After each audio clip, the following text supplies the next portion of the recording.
these sentences from your warm-up activities.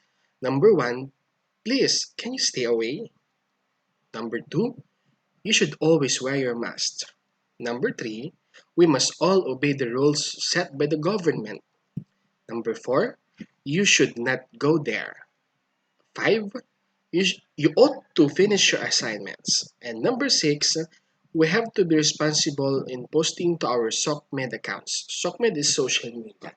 Now let's study these sentences one by one and let's see whether the sentences here expresses an obligation. Let's have number one.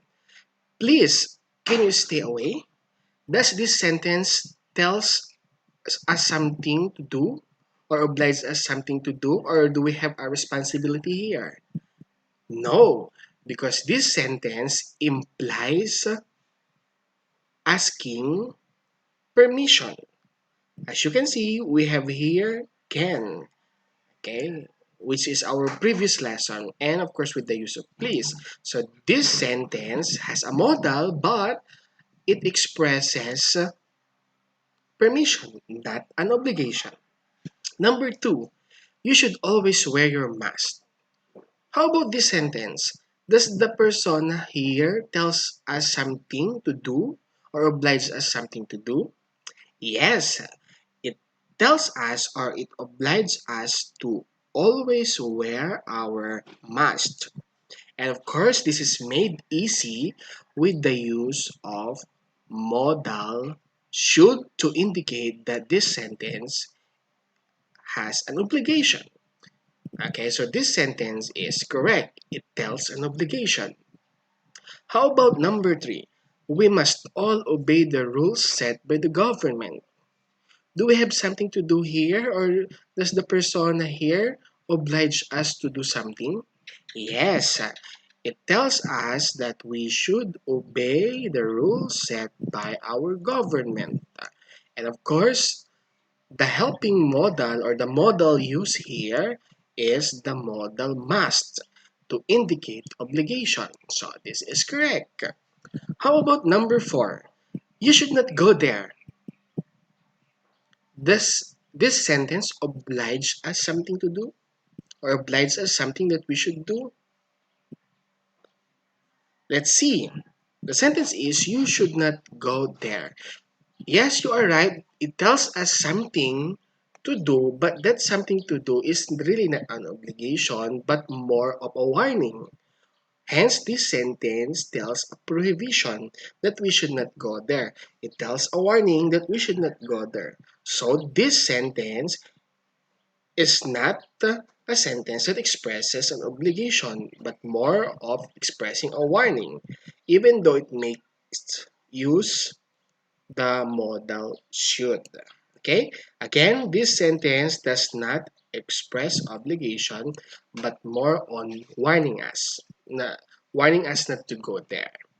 Okay? Don't be confused because your modals can be used in many different ways. It can be used to tell an obligation, just like your should here, but there are times that your should could also use to express a warning, which will be our next topic the following days, the following week.